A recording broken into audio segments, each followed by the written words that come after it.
This is where we explore identity, capacity, leadership, and human potential through real conversations about what it takes to create more, lead more, and become capable of sustaining more. Because the next level isn't always about working harder. Sometimes it's about becoming the person who can hold what's next. And today we have the privilege of having wonderful Meg Davis on. She's an energy healer, intuitive, and coach who helps women navigate the space between a life that looks successful on the outside and a deeper desire for clarity, purpose, and alignment. After her own journey of learning to understand her intuitive nature and move through a period of profound life change, she dedicated her work to helping others do the same. Known for her ability to quickly recognize patterns and simplify what feels overwhelming, Meg combines practical wisdom with intuitive guidance to help clients gain insight, trust themselves more deeply, and move forward with confidence. Her approach is grounded, direct, and focused on lasting transformation, supporting the physical, emotional, mental, and spiritual aspects of healing and growth. So, welcome, Meg. We are delighted that you are here today. And I'd love if you could just start with a little bit of your background. How did you get into this work and, what led you down this path? Thank you so much for having me. The I think I got started with this. The 30,000 foot view of everything is that I got started with this to manage myself better.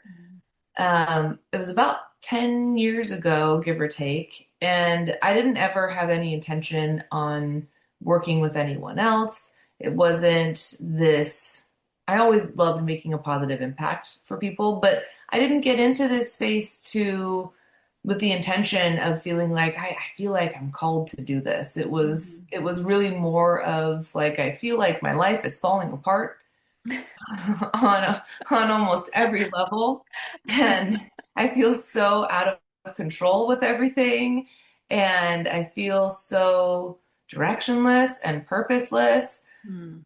And I was in a time of my life where the job that I thought that I wanted, the relationship I thought I wanted, everything was literally falling apart all at once. And I was talking to someone who said, "Oh, you should go see this person for a Reiki session." And I was like, "I have no idea what that is." And honestly, I don't. I'm literally so desperate. I will try anything. I don't even care what that is. If you think it's great, then sure. So I went and I had, it it was a nice treatment. And this person was actually really intuitive as well. And so after the Reiki session, she gave me a short reading. And one of the things that she said was, "You're more intuitive than you know." And without thinking, my response was, "I know." But that's kind of an odd observation to give someone, Mhm. is that, you might be psychic. And me just thinking like, "Oh, I know." And then I thought about that response and I was like, "I know." Like, where did What's that come from? Yeah. I was like, "Oh, I mean, I know that I'm really observant and like I tend to see more than most, but I thought that was just me being observant." Mhm. And I think to some degree it is, but there's more to it than that. Mhm. So I found someone locally who became my mentor, who helped me to do energy healing stuff. And again, I was still working just to manage myself better because I was so tired of feeling like my emotions were running my life and I didn't know how to make sense of what I was feeling. And I felt so volatile all the time. And through working with her, I realized, well, maybe I can work on other people and maybe I kind of want to.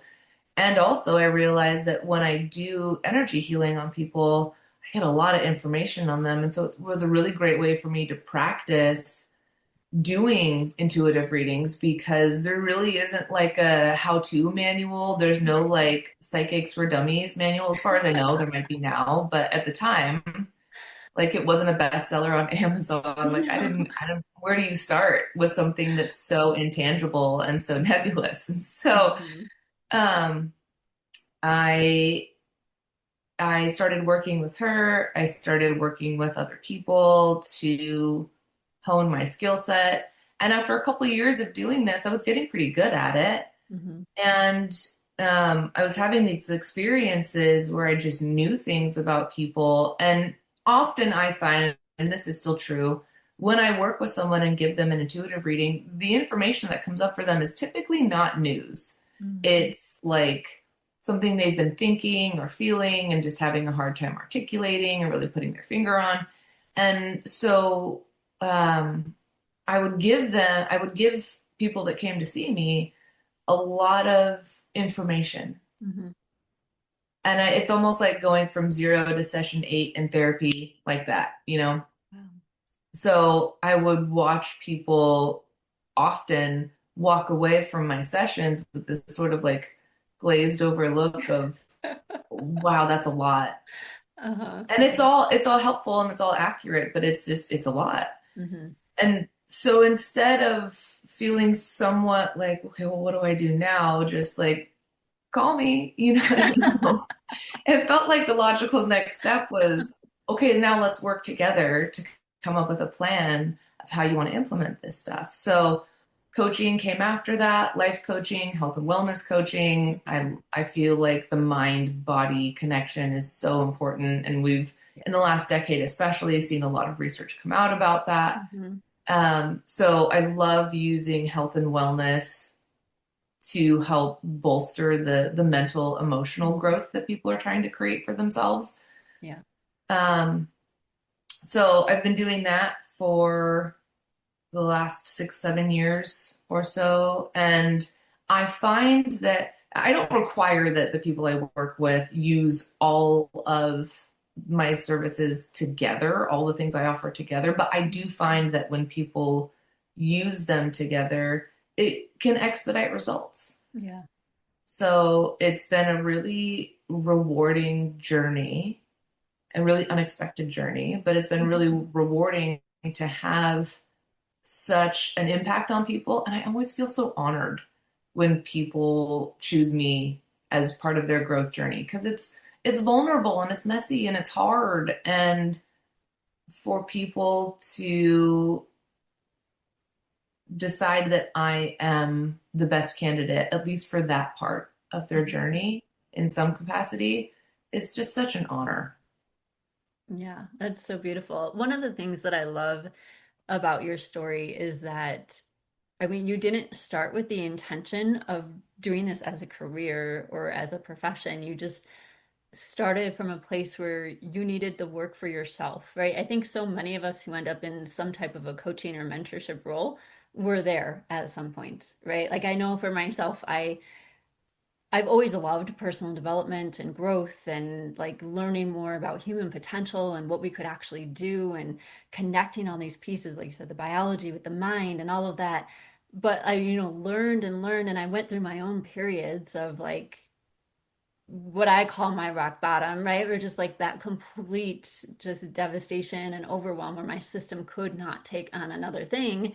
And it was like after I started pulling myself out of that that I began to understand, oh, maybe this is a course of action I'm supposed to take. And I think that's the true story of a lot of people I've talked to that are in the coaching space in some way or another, where they have gone through something. And I think that makes you just that much more of an impactful coach, right? And the way that you've just not forced, but just allowed it to evolve into what it is now. And it's going to continually evolve, right? As you continue to grow and you need clients need more things or whatever else comes up. It's never a static thing, I don't think. But just the way that you allowed it to be like one step at a time, just very natural. Listen to your own intuition and and you didn't force anything to happen. I think that's just such a beautiful way to go about it because so often, people are like, okay, I want to do this thing, and then they're like try to push and like force something instead of just allowing the journey to unfold and see where it's going to take you. I think that takes a huge amount of trust and faith in yourself in order to allow that to happen. So would you say that like the way that it has unfolded, would you attune that to your own ability to use your intuition to listen to what the next steps are supposed to be and how that all came out? Um, I think that might be giving myself too much credit in terms of things being a conscious decision. Because in the beginning, truly, it wasn't something that I was seeking. Hmm. I wanted help, and I had no idea what that looked like. I have since found that I'm an empath and a highly sensitive person, Hmm. which has a spot on the neurodivergent spectrum. Hmm.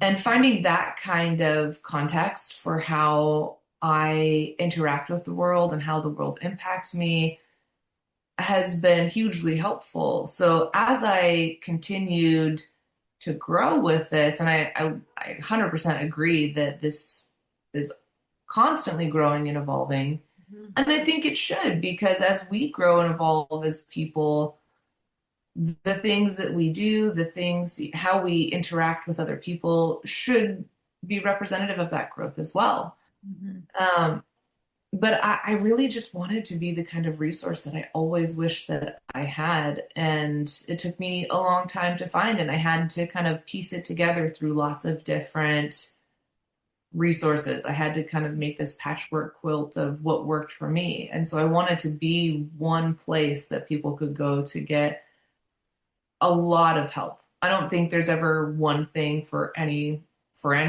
Sure. But I wanted to be one place that people could go to get a lot of understanding Hmm.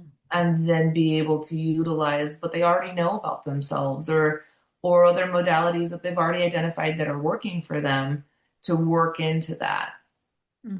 And I also feel like I'm in recovery as well. And I think more than the intentionality of looking for something, finding this and this being like the thing that I want to go, what that I wanted to grow with Hmm. is really, it was really more the gift of desperation. I was so open, and whether it's God, the universe, higher power, whatever your concept of something greater than yourself is, that openness of me being moving out of this place of I know what I want and that limiting what was able to come into my life because I had such a clear, defined example of the life that I wanted to lead Hmm. and the things that I thought I wanted that they weren't working out. They're great on paper, but they weren't working for me.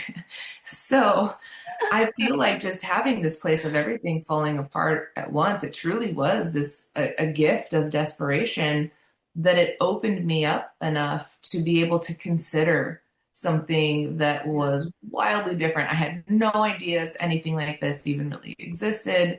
And it was wildly different from anything that I had really had any kind of exposure to in the past. But it was, I think, those kinds of moments Hmm. in life are often the most impactful for people Hmm. because I think growing in ways that are beyond what we can conceive Hmm. require a certain amount of openness, and it can be really hard to elect to be that open. So sometimes it truly is the gift of this space of I have no idea what I'm doing anymore because nothing really seems to be working for me, Hmm. and I'm just open to whatever shows up for me. And then knowing that it feels kind of right and having that feeling of alignment and Hmm. relief being the thing that helps you clue into, oh, this is for me, and not so much how you think it should look. Yeah. So there's a couple things I want to make sure to touch on what you just said. And one is that concept, because if you know, I mean, most people in the personal development space, they focus on having that very crystal clear vision first, right? Like defining exactly how you want it to look and staying focused on that vision. And what you're describing is almost the exact opposite.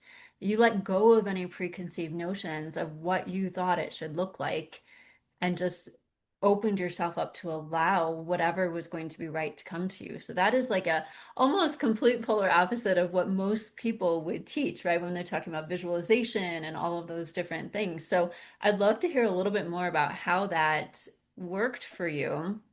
And is this any part of how you would lead a client? And part, I'm sure each person's journey probably looks a little bit different when they come to you and seeking some guidance. But is that any part of that? I'm just curious how that works. Yeah, absolutely. And I utilize this a lot with people that I work with, whether it's through coaching or an intuitive reading, and they can take that information back to whatever coach or therapist or Hmm. self-guided personal development tools they're already utilizing. Hmm.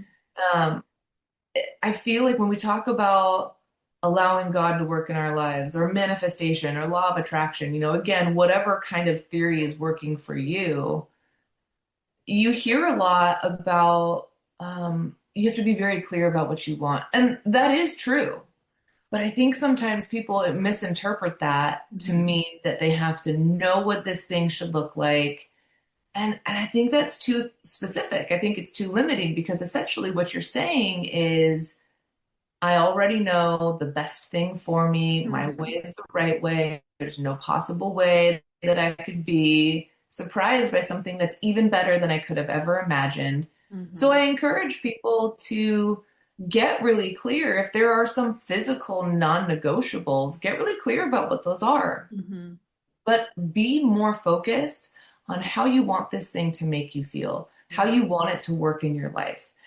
And then you're more open to how exactly it shows up because often these things that are just, they feel miraculous are totally different than we could have ever imagined. Hmm. They're better than we could have ever imagined. And knowing how we want it to make us feel, how we want it to work for us in our lives is a much greater indicator when this thing shows up that, oh, this is what I've been asking for. Yeah. So, and then, there's another side to that coin that you also have to be willing to accept it when it shows Yes. up because I also work with a lot of people that are like, I keep asking for stuff and it's just not happening. Hmm.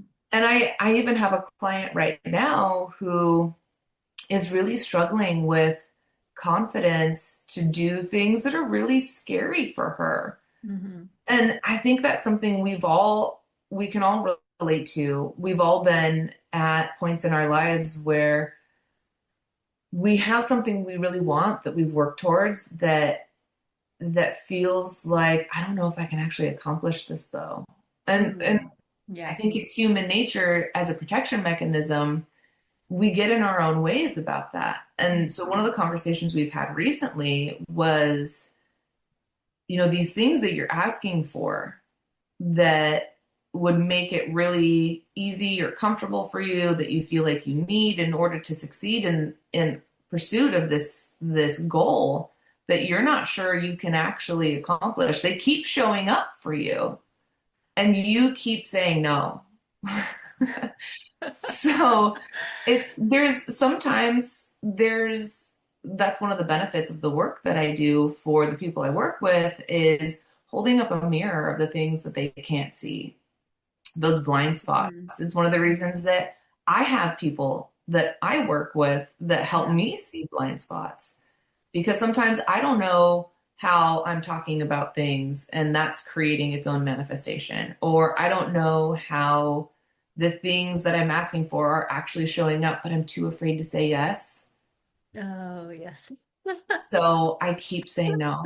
Or I keep feeling like this is funny. I saw this I'm not on social media too much, but I saw this not that long ago where someone was like, I'm going to need a sign. And then a sign shows up and they're like, I'm going to need a signier sign. And I think that's so relatable. And that was kind of what was happening with this client Yeah. was they were asking for things that kept showing up and they were like, yeah, but I don't know if that's really and I don't know if that's really the thing. And Yes. it's like, well, these Need to things be keep showing up, bigger, so why don't you clearer. just try it and see? Yes. Yes, I love that. And I think So I'm a big fan of Neville Goddard's work, and I think that really goes along with maybe what he's was trying to say all along with like focusing on the feeling of the wish fulfilled, right? And like tuning into that vibration of what that feeling will be like, right? So whatever that is, if that's just joy, peace, like ease, not having stress, like all of that, whatever the feeling is of like what that goal will be, and trying to tune into that instead of the extreme specifics of it. Because when you think about this, and like the universe doesn't speak in terms of language the way that we do, right? It speaks in terms of vibrations and all of that stuff. And at least this is what we are taught and understand, and the energies of things. So if we're like, writing out every single little detail, and I want these things to come from this way and this way, and this is something I have to work on personally a lot, because I like to control how things are going to unfold and come. So, and the timing, I want to control all those pieces. So being able to release and let that go, I think is one of the most challenging things for many people to do, because we need certainty, we need answers, we need like, okay, I want this to happen and I need it to happen by this time. And then if it doesn't happen, or we don't see it unfolding the way we think it's going to, then we panic and get upset and like just give up the whole idea. But that's where I think what you're saying, and being able to focus a little more broadly and allow however it's going to come is one of the best gifts we can give ourselves, if we can allow ourselves to do it, I right? agree. Like, I agree. And I think that that kind of surrender or letting yeah, go, yeah, it was really hard for me because I'm a really big fan of control. I want to yeah. feel like I have control in everything in life. Um, Hmm. because that uncertainty it was excruciating for me. And Yeah. I've gotten to a place where it's not anymore. It's actually quite liberating. But I can understand how the journey to that is a very multi-step thing. Hmm. So for people that are working with manifesting or calling things in, Hmm. and are being very specific, one step that you can take towards being more open towards surrendering is just keep doing what you're doing. And at the end of it, add or something, this or something better, Yeah, I love whatever that. is of my highest good. Good. That's beautiful. Because I then love that idea of it. you're kind of meeting yourself where you are. If you really want to have those kinds of specifics and you really think that's best and you're working with this, you already have this kind of process Hmm. that you are even daring to hope that things could be better. Don't stop that. But adding the this or something better, whatever is of my highest good, Hmm. it helps you stay open to the fact that maybe you don't know every little detail of what's truly best for you. Yeah. Oh, that's beautiful. I like that added little part that you put on the end of that, because I've heard that this or something better.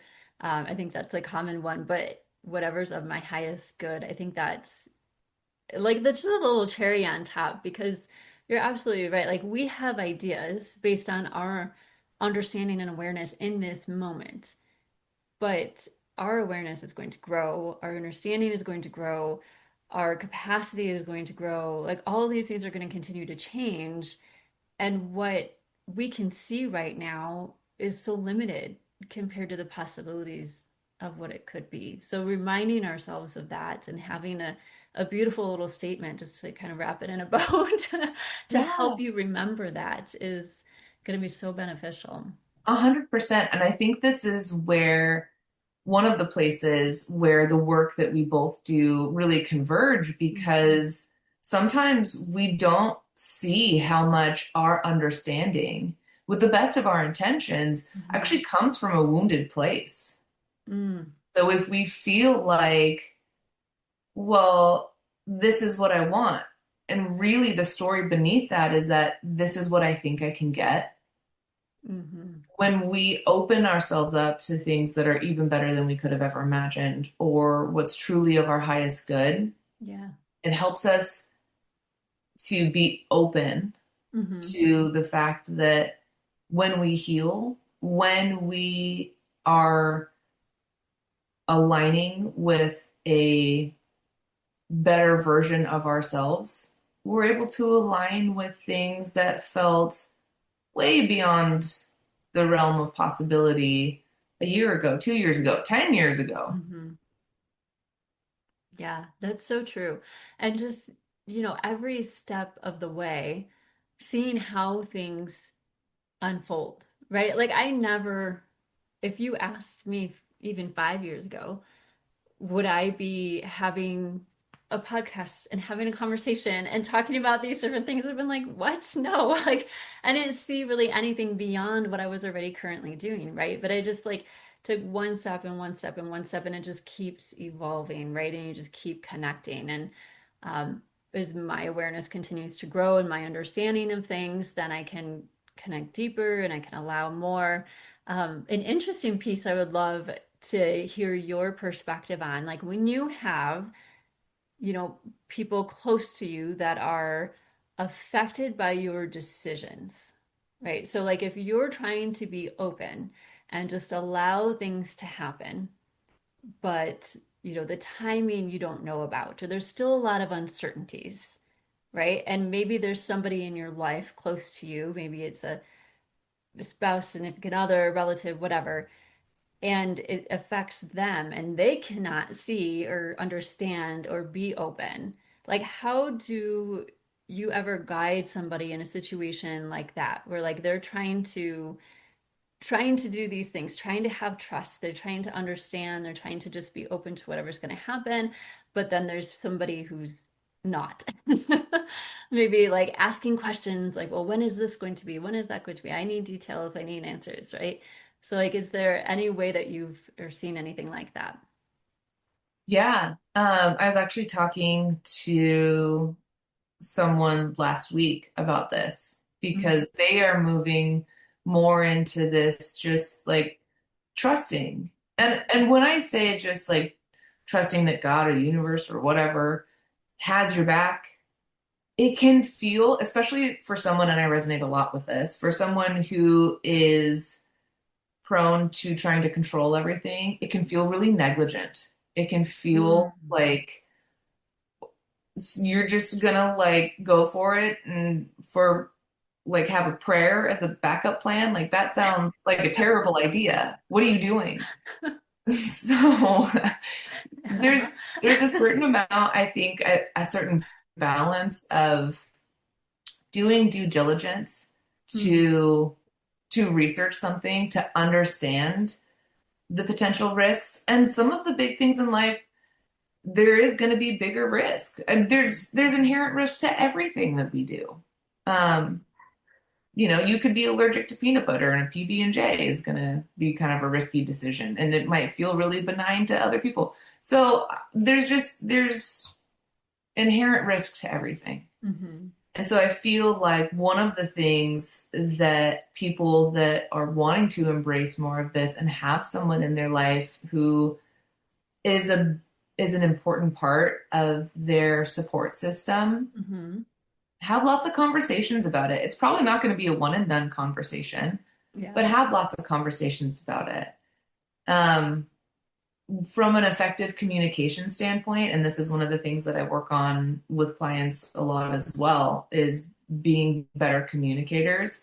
I Mm-hmm. statements are really helpful. Mm-hmm. So I feel like it's important for me to pursue this. This is what I feel like I'm getting out of this. And then also get really curious about the other person. What would you need in order to feel more reassured that we can handle this no matter what happens, that we'll find a way? What would you need? And Mm-hmm. then you have a greater understanding. You're really creating a bridge instead of like issuing a directive. You're creating a bridge where both parties are involved in coming up with the solution. Mm-hmm. So both people become more invested in it. And you learn a lot more about the other party because you're really getting curious about what is it for you that's feeling uncomfortable here. And then you get to, if we really want to expand on that, you get to learn where they're coming from so Mhm. that you cannot take some of their things personally. Maybe they're not trying to attack you at all Yeah. and tell you that you're crazy, Hmm. or whatever their concerns are. Hmm. Maybe they're just coming from a place of, I saw someone do this in the past and it worked out really poorly for them, and I'm really concerned. Yeah. So that you know what of their story and where they're coming from you don't have control over, and you also don't need to take ownership of. Because they're Yes. probably, if That's there's beautiful. someone who's genuinely trying to support you and is invested in your best interest, Hmm. probably not trying to attack you. Yeah. I love that perspective and just being open to have the conversation as well. And that just that question alone, like, what would you need from me to make you feel more comfortable with this? Or to just make it more palatable, I guess, whatever it is. So that's a really beautiful way to bring that together and honor where they're coming from, right? Because we know too that we are all just mirrors for other people, right? So Oh, something that they might be having personal insecurities about or fear or whatever, like they're going to see that in another situation, right? And that's going to be like their go-to. So honoring that and understanding where they're coming from, but not accepting that as for you. I think that's a really beautiful distinction that you made there. And one other thing that I want to make sure that we cover is so when people are tuning in, right, and you talked about being able to receive. So if something's showing up that is aligned with what they're asking for, but they're not accepting of it, where do you help guide people in the difference between like the alignment feeling right, but yet there's a fear with it? Like, where do we stop allowing the fear to be the decision maker? And like, I don't know. So like a beautiful mix of like this feels right, but yet I'm a little bit scared. You know. yeah. And I'm a big fan, and the people that have worked with me in the past can attest to, like, I'm a really big fan of quotes. Mhm. I don't feel like I constantly need to reinvent the wheel and be like, this is totally for me. No, there's a lot of people that have said deeply impactful things. I'm like, that is great. I couldn't have said it better if I tried. Mhm. And one of them is that fear is not the, sorry, courage is not the absence of fear, but Mhm. rather the assessment that something else is more important. And so I think sometimes when people have something that they want to pursue, they want to try to call in to their lives, and they feel kind of uncertain about it, whether that's, I don't know how this is going to work out, or I kind of feel undeserving of this, or Mhm. unworthy of this, or this goes against, generational conditioning of Mhm. how life should go, whatever that block looks like. Yeah. Um, I really encourage people to look at a couple different things. One of them is, I hear often, I just wish I was more confident with this. Well, confidence comes as a result of having done something. So if you're waiting to be confident for something you've never done before, you're going to be waiting a really long time.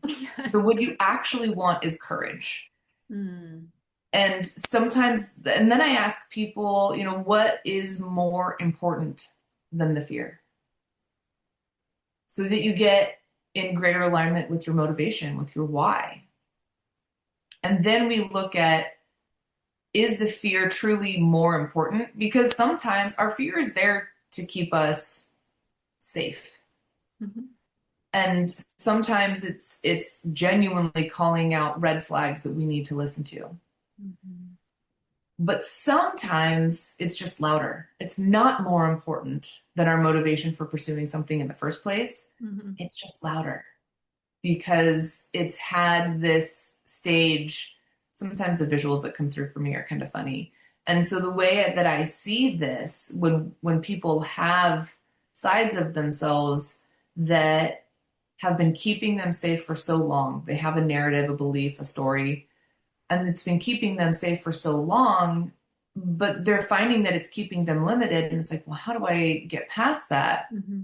The visual that comes up for me is like old-timey campaigners where there's this one candidate that's just standing on the stage in front of the microphone and they've been filibustering up there for years. Hmm. And so I really encourage people to look at, is that fear just louder? And if you could call forward the side of yourself that believes that you can do this, no matter what happens, what would that side say? And then you get the chance to choose. You get the chance to make a decision from a more objective place instead of constantly feeling like your choices are being dictated by fear, by an understanding of a situation that maybe wasn't even yours, especially in the case of like generational conditioning. That's not even how you feel. That was how you were brought up with the best of intentions. Hmm. Typically, that Hmm. was just how you were brought up. And so now you get the chance to break through that and have something that feels even greater for yourself. Yeah. Oh, I love that. So is there some specific techniques or things to help people really tune into and develop their own intuition so that maybe when they come up with these different circumstances are able to kind of use that to help guide them through those decisions? Yeah. And I work a lot with encouraging people to build their own intuition because I feel like we all have one. I Yes. liken it a lot to like professional sports or music Hmm. where some people are either naturally gifted or have honed their craft long enough to be able to perform at a level that exceeds the vast majority of the population. Hmm. But everyone, barring certain circumstances, rare circumstances, everyone can throw a basketball up at a hoop or pluck some guitar strings. So I always joke that it's a terrible business model, but at some point, the point of a healer is that you shouldn't have to come see me as Right. often. And so I really encourage people to build a connection with their own intuition so that they can stop doubting themselves, so they can make more confident decisions. And often when I start talking with people about that, there's this preconception that means that they need to understand the thoughts that come into their head and how that differs from their intuition.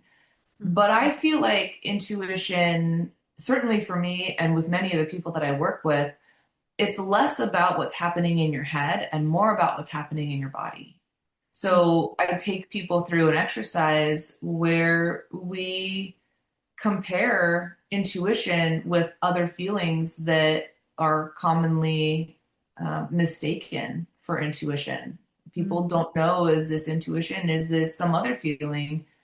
And then we look at how that shows up in your body so that you can build a greater relationship with your intuition. Hmm. And it's almost like we all have cell phones now, and so we can all see immediately who's calling us before we pick it up. But back when we all had landlines and didn't have caller ID, Right.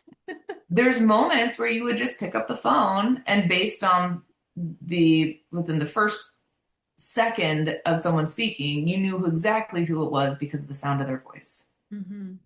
And you can build a relationship with your own intuition that's a lot like that. You don't doubt who it is. You just know immediately this is how it sounds, this is how it feels, this is this person, this is this side of myself. Yeah. I love that. And I encourage everybody to develop that relationship with their intuition because like you said, we all have it. I I know that without a shadow of a doubt, but some people don't realize that they haven't. Or they've ignored it for so very long that they think, "Oh no, that was just some silly voice that didn't mean anything." And that's just Or you trying they to talk to you. Yeah, or they've So, outsourced it. And this is a big part of my story too. They have become, they grew to develop people pleasing tendencies. So they've been outsourcing their decision making to other people for so long that what do I Mm. want? I never stop and ask myself that question because I'm constantly doing for others. And I see this a lot in women, and I work with both men and women, but I see this a lot, especially in women, where we were conditioned to put others first. Hmm. And that's a beautiful thing, as long as it doesn't come at the expense of what you're truly capable of and what you actually want for yourself. Yeah, yeah. I think that statement is so true of outsourcing your decisions. I mean, I think about so many decisions in my life that I never made solely for myself. There were very few that I did, right? And then I can look at it and it's interesting. It's like I made the decision and I didn't second guess it. Hmm. And then I would have people close to me like questioning things and I was just like, "Oh, it's going to be fine. It's going to work out." And I didn't even think about it. But then when you get to other parts in your life where your decisions no longer just affecting you, but a family and whatever else, then it's almost like taking a step back at first. And you're like, okay, well, now my decision's way heavier. I need to think more through this. I need to talk to other people. I need to see what, their opinions are, despite what you may be saying for yourself is true. And now you're like, oh no, now I don't know. Right. So then it's almost like you lose some of your confidence when you're concerned about what you're going to do is going to affect other people. Yeah. So And then I building that's that back up. Yeah. and I think that's a beautiful skill set to have. You know, Hmm. to truly not, you don't want to not care about what other people think and how you impact other people's lives, because sociopaths do that and we don't, Doesn't end well. hopefully none of us are Hmm. aspiring for that. So that's a really beautiful way to look at life, that you want to know how you're impacting people. Hmm. And again, I think certainly for me, when I was really in the depths of people pleasing, it felt negligent to not consider other people. It felt so rude and harsh, Hmm. and the more that I do what's best for me, the Hmm. more I understand that that doesn't mean you're not considering other people. It just means that you are better able to discern which decisions truly require intensive thought, care, feedback from other people, and which are kind of lower stakes and don't. And so for Hmm. people that are learning to build that understanding and to build that skill set of being able to put themselves first more often, we start with really low stakes things. And it can be something like, what do I want for dinner? Not just what's easy, but what do I have around the house? I mean, sometimes that's an appropriate question, but focus on, when you have the time and capacity, what do I really want to eat? Hmm. And start meeting yourself there with things that don't seem like they really matter, they don't seem like they really impact anything, but it's those small adjustments. And I think for a lot of people, something you said a little while ago was our relationships with ourselves are always mirrors of our relationships with other people. Yeah. And sometimes I think we look at a romantic relationship and the big gestures are great, but it's also more commonly about the small things. Hmm. So we can do that for ourselves too. We can have these small things that feel like they don't really impact much. But when you build those up over and over and over again, you really start to create a different relationship with yourself. So maybe it starts with, what do I want for dinner? And I'm going to ask myself that and really just let myself have something that feels like that feels really good for me. And it doesn't need to serve any other purpose than that feels good for me Yeah. once a week. And then maybe it goes to, I'm going to shift my evening routine or my bedtime routine to include something that is just for me, even if it means that I take 15 minutes out of the room with my family to just do something for me. Hmm. And those habits over and over again really build a different relationship with yourself. And they don't have to be exclusive of the other people in our lives that we love, that we don't want to just get rid of. Right. I love that. And it's not, and just starting with those little things like that and knowing that these little decisions are not being selfish, right? Like taking a couple of minutes for yourself just makes you a better member of your family, right? A better spouse or significant other, a better parent, like whatever it is. And sometimes I think we forget that, right? We get kind of stuck into the giving all the time without replenishing of ourselves. So I think having that balance is really important too. But um, I feel like we could talk forever. I think we have so many so many synchronicities in our work and like aligned perspectives on things, but in the essence of time, we should start wrapping it up. So could you share just like if there's one key thing that you want to make sure that people are hearing when they listen to this episode or that they're getting from this, could you share what that is?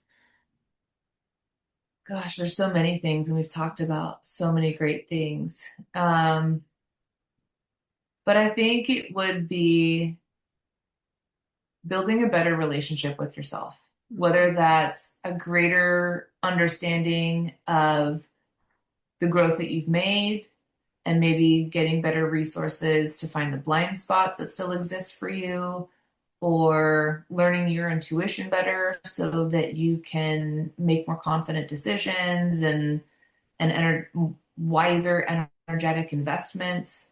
But just building a better relationship with yourself, because it's going to have an incredible impact in how you feel about yourself. And it's also going to positively impact your relationships with other people.